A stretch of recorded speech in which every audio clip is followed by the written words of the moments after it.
So yun po mga Dapper Cats, mga kabiyaya, isang mabiyayang araw po sa ating lahat. At welcome back to my YouTube channel, J. Guevara TV nga po pala, isang TVJ defender at reactor ng mga viral issue, showbiz. Sundutan na rin natin ng politics. Pero hindi muna politics ang pag-uusapan natin ngayon. Dahil ang pag-uusapan po natin ay mapatungkol dito sa It's Showtime na delikado na sa GMA. Ano kayang nangyaring violation, no? So ito naman, hindi naman tayo dito, bali magbibigay lang tayo rito ng reaction mapatungkol sa warning or ano ba itong nakalagay dito? Showtime, nakakuha ng warning mula sa GMA. At syempre bago natin, nga pala, at sa dulo ng video may papanoorin tayo na isa na naman sumulpot na Yudi Punggol. Na hindi ko alam, baka masipa ako na naman to, no? Oo, dahil ko ano-ano naman po pinagsasabi dito sa social media mapatungkol sa trademark na Itbulaga. So, alam nyo naman dito sa channel natin kapag gagagugago ka rito, may pagkatulonggis ka, sipa ka. Ganito kakalabasan mo. Sapa.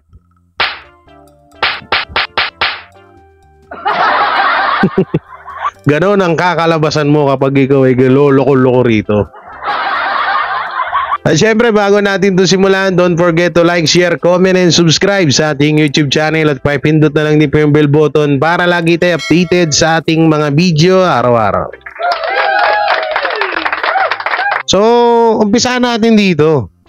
No, ito yung bago natin pala panoorin yung video. Pag-usapan muna natin yung mga comment ng mga netizen dito sa issue na to ng It's Showtime at ng GMA.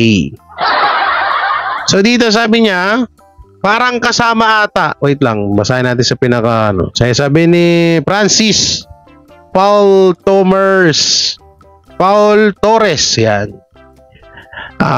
Bakit yung mga artist sa GMA ayaw nilang mag-promote ng kanilang teleserye sa Showtime? Dapat ganun din. It's win-win solution.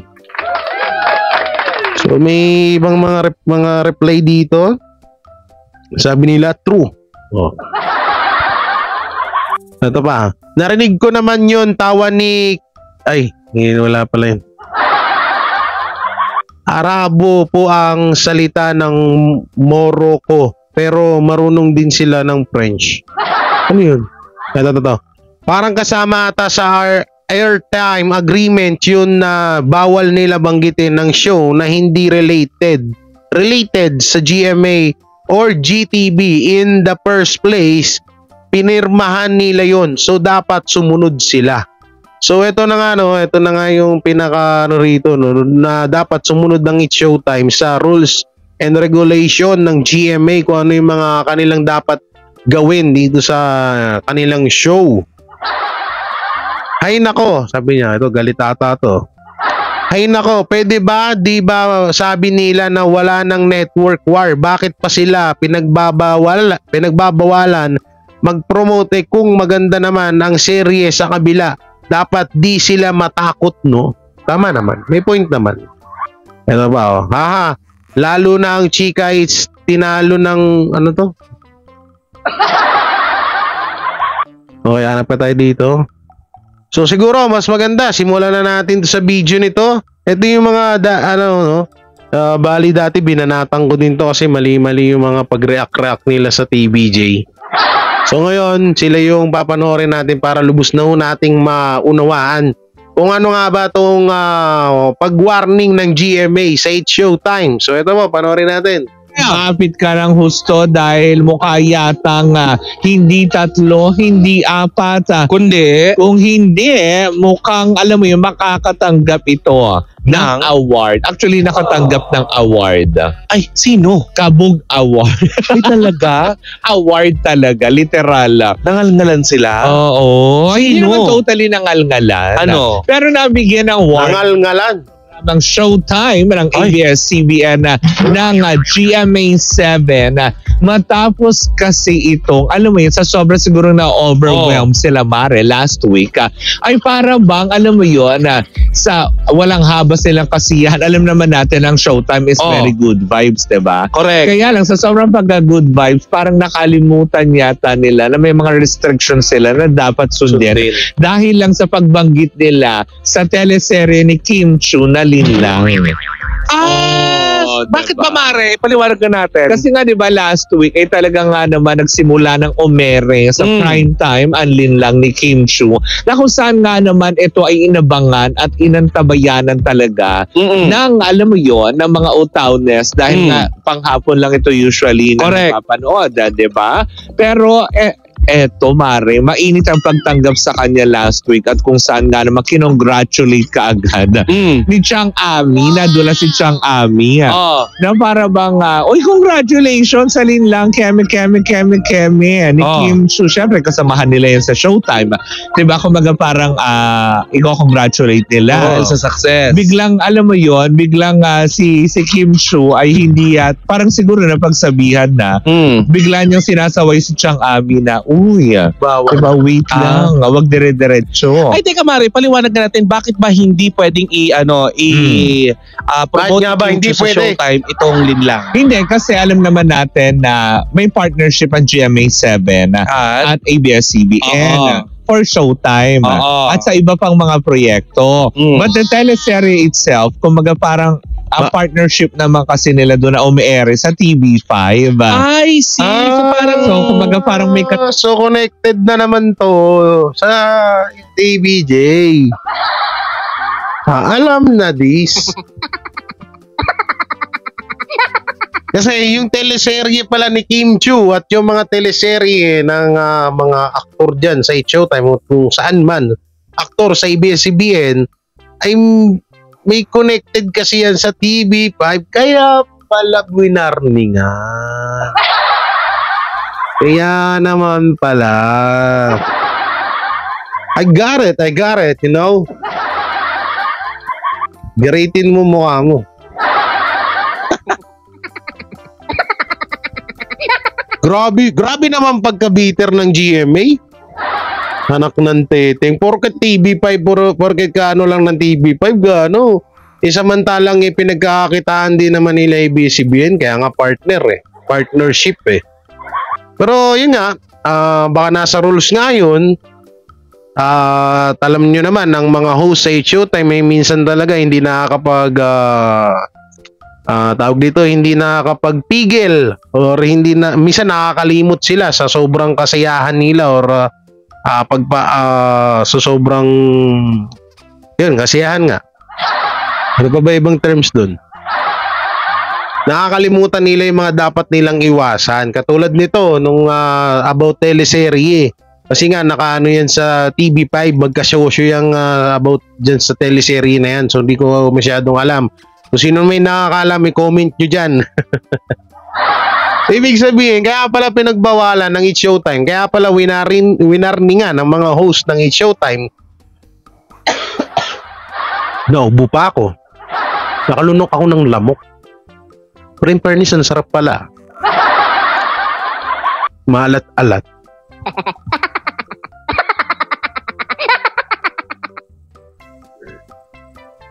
Kaya pala nila winarningan kasi nga kasosyo sa TV5, may connected sa TV5.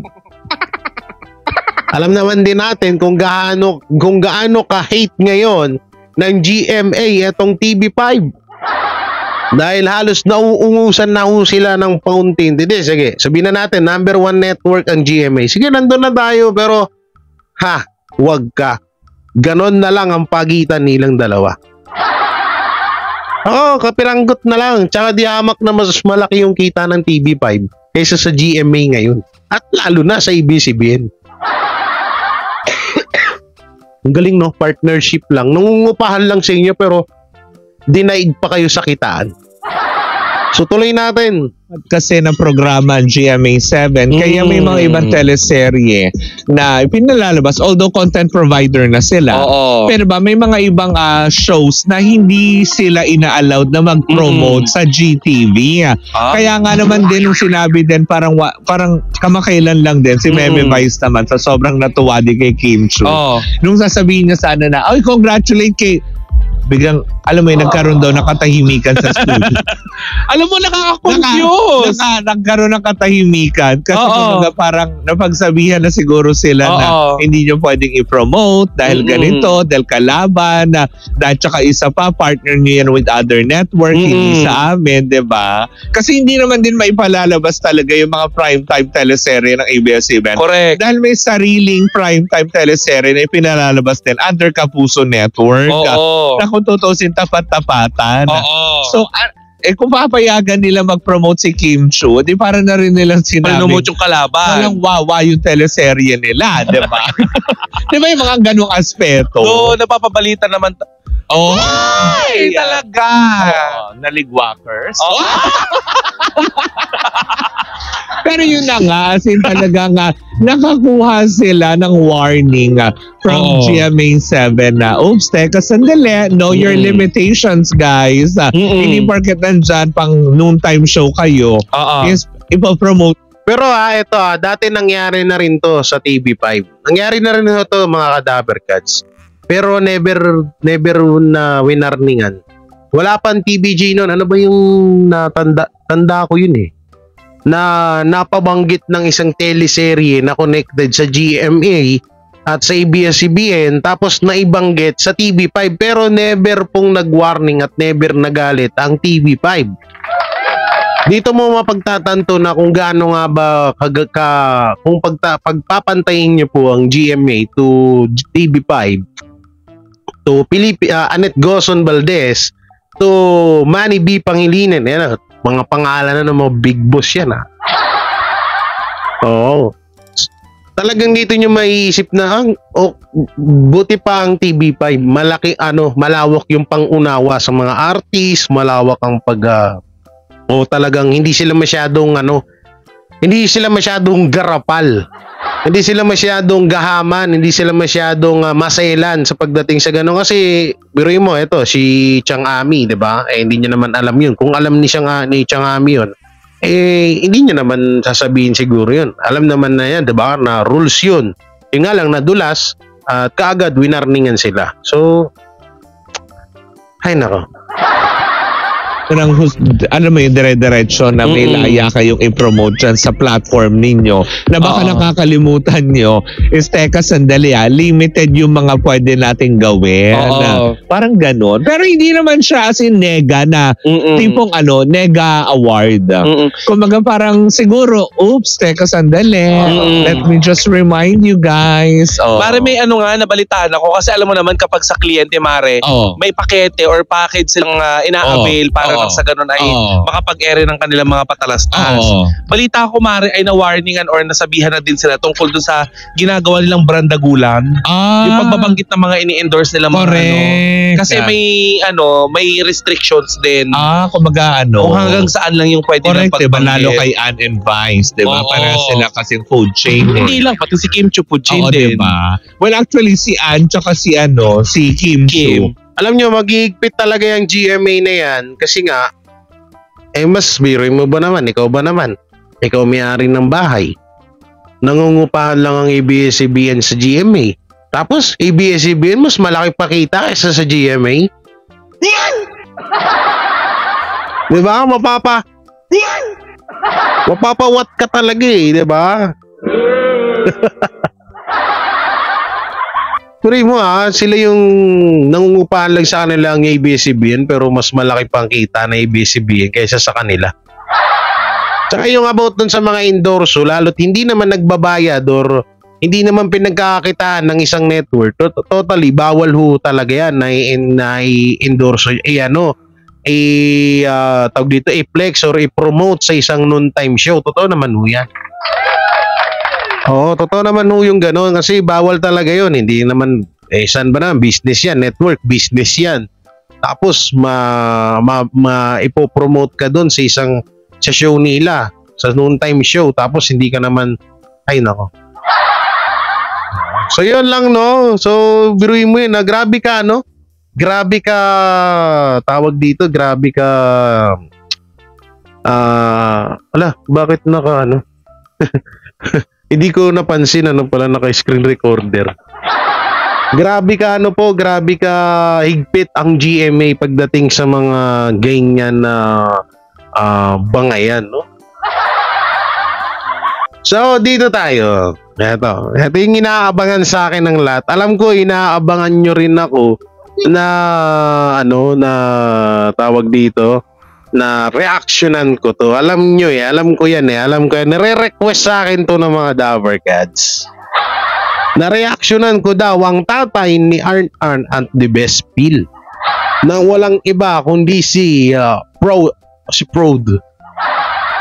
Alam nyo, unang beses ko tong nakita tong tao na to sa vlog ni Model of Maynila. At nasabihan ko pa nga noong mga panahon na yun kasi hindi pa kami masyadong okay nila Model, no? Pero ngayon okay naman na, walang problema. So ito pa yung sinabi ko na, pero may naman siya.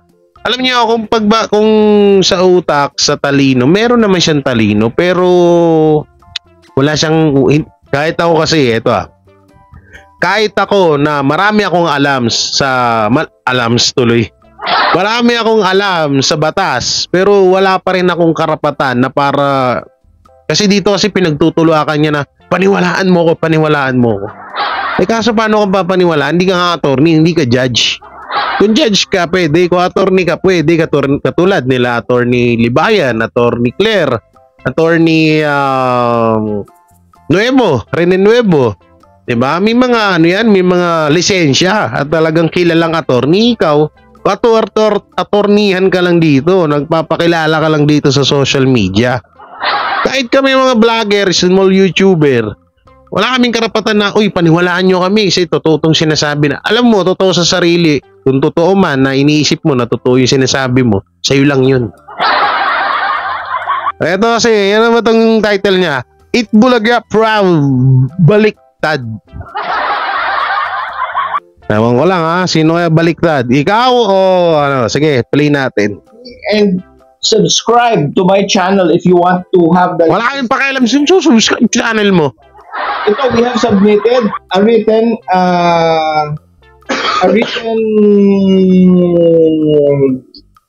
urgent petition to cancel because we want to cancel the trademark of Joey De Leon.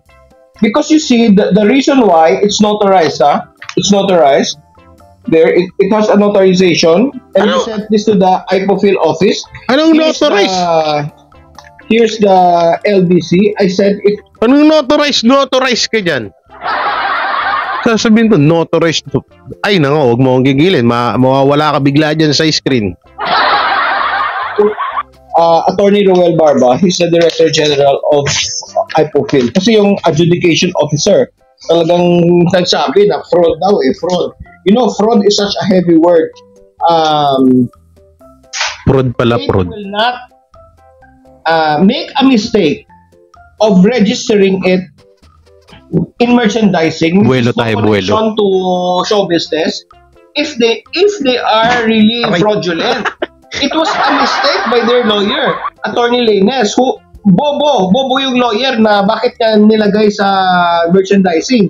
So that's one reason, that's enough masisipa ako na naman to, that they have no malintention because they did not even do it correctly. Because if you are having an intent of really trying to steal a trademark, you will really get a very good lawyer and not make those obvious mistakes, which Divina Law did not make this time.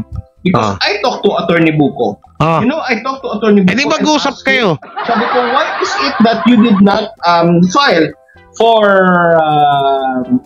trademark infringement? Yung trademark infringement talaga, yung makakapapatunay na they are really after trademark. Because don't kid me, everybody. Anong don't kid me? Anong don't kid me? Kidney. Nagkakabulol-bulol ka na sa baliwan mo. Don't kidney daw. Don't kidney. Guys, you don't kidney. Ibig sabihin wala kaming kidney.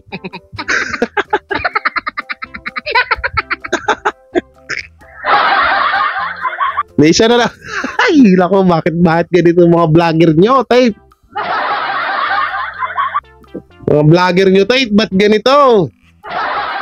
Halos isang pinanggalingan.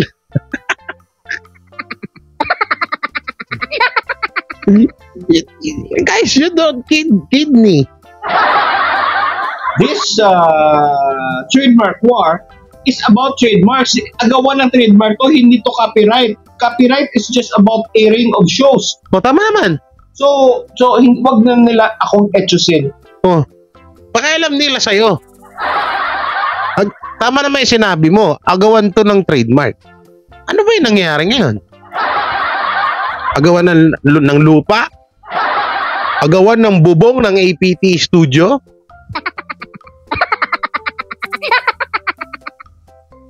Tsaka sasabihin nyo, wag daw siya etchusin. RTC daw, wag nyo daw etchusin to si Lolo. Ni-etchus ka ba? Tsaka sino ka para etchusin ng regional trial court? Who are you, motherfucker? Namura ka tuloy. Who are you, motherfucker? Si Model of Maynila kasi, ini-interview pa to dati. Nakabuelo tuloy. Dahil sila ang may fraud. It's Divina Law who has fraud and TVJ because they want to steal the trademark of GMA7 and Tape Inc. That is why they filed for copyright infringement and unfair competition dahil wala silang trademark certificate. That's precisely the reason why I'm protesting because we have the right to protest, no? Oh, magpo-protesta pa si Lolo. Hindi ka na magkaugaga dyan sa buhok mo, protesta ka pa. Anak ng tipaklong ka, magpo-protesta ka pa. Hindi na halos magkaugaga dyan sa pinagsasabi mo. Hindi, walang puno, walang dulo, walang gitna. So sa pelikula, walang pamagat, walang pati subtitle, wala eh. Tsaka ba't dyan ka nagpuputak sa social media? Eh kung talagang totoo yung pinaglalaban mo, pumunta ka ng RTC. Pumunta ka ng regional trial court. Questionin mo sila doon. Para di ka napalabasin.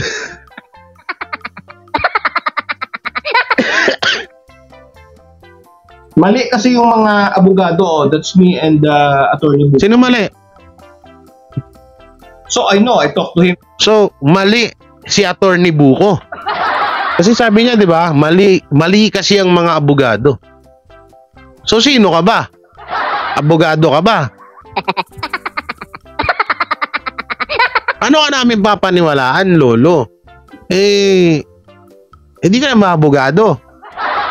Siyempre, saan kami maniniwala? Usapang trademark to, kaso to. Oo, trademark issue.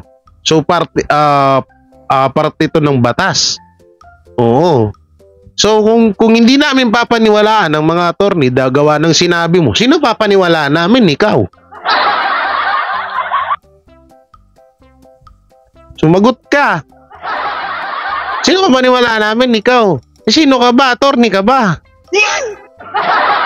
Yung mga attorney. Isa ka lang patawang ipot dito sa social media. That's my picture. Is it clear? Yeah, that's me and Attorney Buko. Yeah. Okay. That was in the Caloocan City Hall 273. And I was also with here with Maggie Gartuque. So I was with magsama ka ni Maggie. Because we are third party. Do you know that Pick Abu was commissioned to us by the Americans? We did not know how to speak English in 1901, and they brought Pick Abu here, and it evolved to Itbulaga. I have documents with the Rockefeller University and other universities from Manhattan who brought English to the Philippines. Pick Abu and Itbulaga. Do you like to dispute? I have documentary evidence. Papasukin mo ako, Judge Tagra. There was no reply. Hindi pumasok ka na. Huwag ka na magpapaalam kay Judge Tagra. Pati yung judge inutusan no. Papasukin mo ako, Judge Tagra. Ay. May sana naman, lagyan natin ng echo. May sana naman pong dumagdag sa kampo ng Katulonggisan. Hindi ko mapigilan na hindi tumawa dito.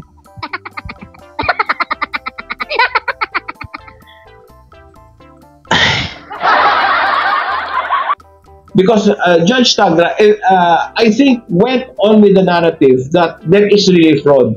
So, nabugbog yung GMA7 at saka si Tape 8 kasi fraudulent sila magnanakaw sila. That's a heavy word. They using fraud. Magnanakaw pa. Magnanakaw yung... Ano ba? Ang gusto mo? TBJ ang magnanakaw, ganon. Awang-awa ka sa GMA. Nasasabihin mo sa unang video mo, i-subscribe ka? Tingin mo may susuporta sa'yo? Pa English ka pang hinayupak ka? Utusan mo yung judge, papasukin mo ko, Judge Tagra. Sino ka? Who are you, motherfucker? Diyan. So sabi ko, are you okay, Miss Annette Gozon, with this? Are you okay, Jessica Soho? Are you okay with that? Na binubugbog. Ba't nadamay si Jessica Soho?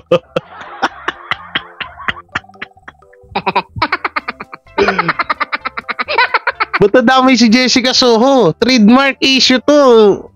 TBJ, Tape INC, Alusos, GMA, Annette Gozon Valdez, Felipe Gozon, etc. Ba't nadamay si Jessica Soho? Nako, ang kinakatakot ko dito, baka pati si ano yan? Si Ed Kaluwag madamay, ha? Hindi usapang multo to. Walang niya, si Jessica Soho, dinadamay mo. Biglang lumitaw dito si Ed Kaluwag, ha? Magbanting-banting nung, ano na yun, tawag doon.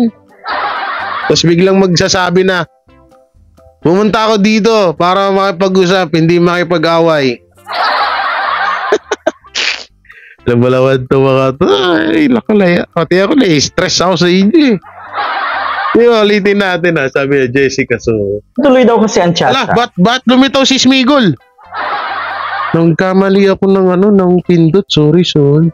Kamali ako ng pindot dito tayo. Nawala. Binobogbog yung tao. Ayan. Jessica Soho. Ba't nadami si Jessica Soho? Anong kinalaman ni Jessica Soho dito, hoy? Nanakaw yung respondent dyan. So sabi ko, are you okay, Miss Annette Gozon, with this? Are you okay, Jessica Soho? Are you okay with that?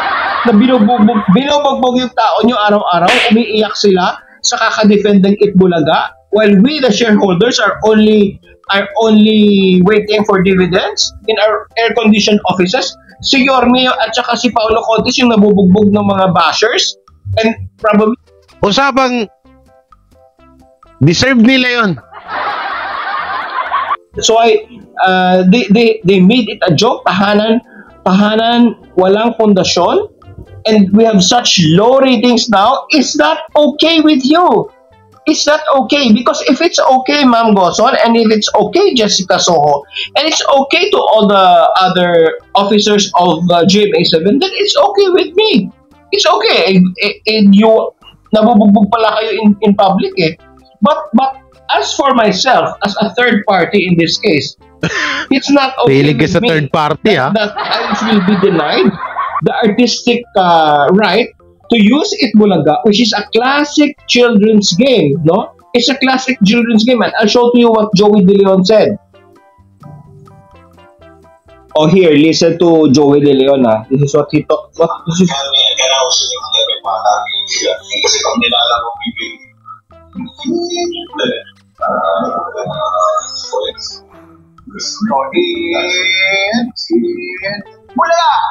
diba? It's in my other YouTube video. Itbulaga lang naintindihan namin eh. Joey De Leon himself. Wala naman kami naintindihan doon sa pinamanood mo eh. Hanip na yan, oh. Before 1979, because it was an already existing children's game yan, classic Pinoy game yan, tapos ginawa mong title si Itbulaga mo, sa'yo na. How about us who want also to use Itbulaga? I'm a third party to this case and I will win. Kasi yung laging sinasabi nila, no, let's base it all on international standard. Sinabi nila fraud, hindi fraud yun. Kasi wala namang Manahimik ka. Nagsasabi mo.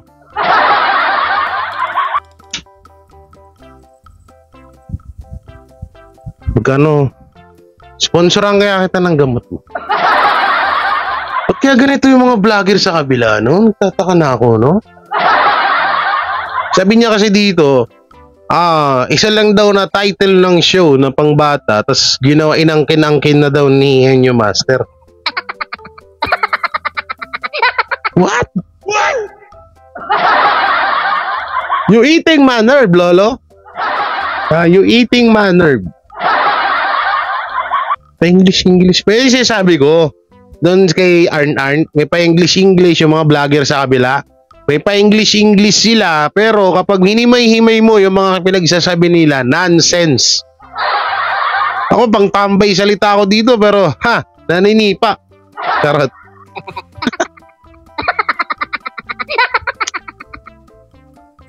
Ay, naku. Minsan nanghirap din pumatol sa mga ganito yung pag-iisip, no? Pero awa naman na hindi naman ako nahahawa. Hindi naman ako nahahawa ng kanilang tawag dito, ng kanilang mga ganyan, mga katulad ng ginagawa nila. Katulad nila Best Feel, nila Arn. Ewan ko nga ngayon eh, wala silang paramdam ngayon eh. Ewan ko bakit. Baka pinagbawalan dahil malapit na nga ang eleksyon at ito nga daw isa sa mga halusos ay tatakbo para kalabanin itong si Tito Soto. Ewan ko kung totoo yan. Kung sakali man na totoo, di good luck. Kung tatakbo si Isko, tatakbo si Halusos. Oo, para pagtulungan nila si Tito Sen. Kahit naman magtulong-tulong kayo, hindi nyo kakayanin yun. Ako na nagsasabi sa inyo. Kung ganyan na lang kayo. So yung mga kadawarkads, mga kabiyaya, isang na naman tayong makulit na video, isang may nasipa na naman tayo. Talsik na naman siya, buti hindi natanggal yung no. Alam nyo, ganito, habang patagal ng patagal, dumadami yung longest na vlogger.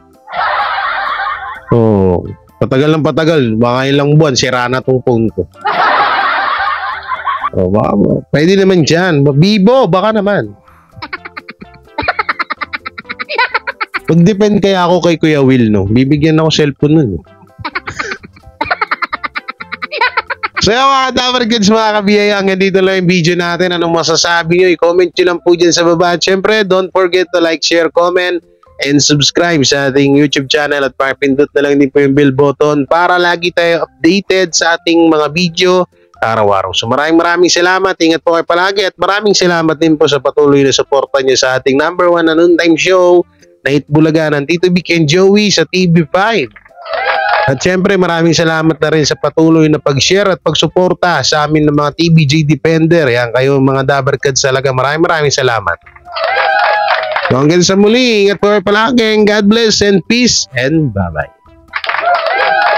Sila ang TBJ Defenders. Pagtatanggol ang katotohanan sa mga bashers. Tunay ang kanilang dala, katotohanan talaga. Ano mang sabihin nyo ay di yan sa kanila uubra. Mga salita nyo na di katotohanan. Sila ang patunay na merong katotohanan. Wala silang kinatatakutan, basta nasa tama kanilang paglalaban. Ang TBJ ay kanilang susuportahan. Sila ang defenders na laging nasa likuran. JD Barra, Jake Magnus, Chris Ulo, Tita Messi. Sila ang nandyan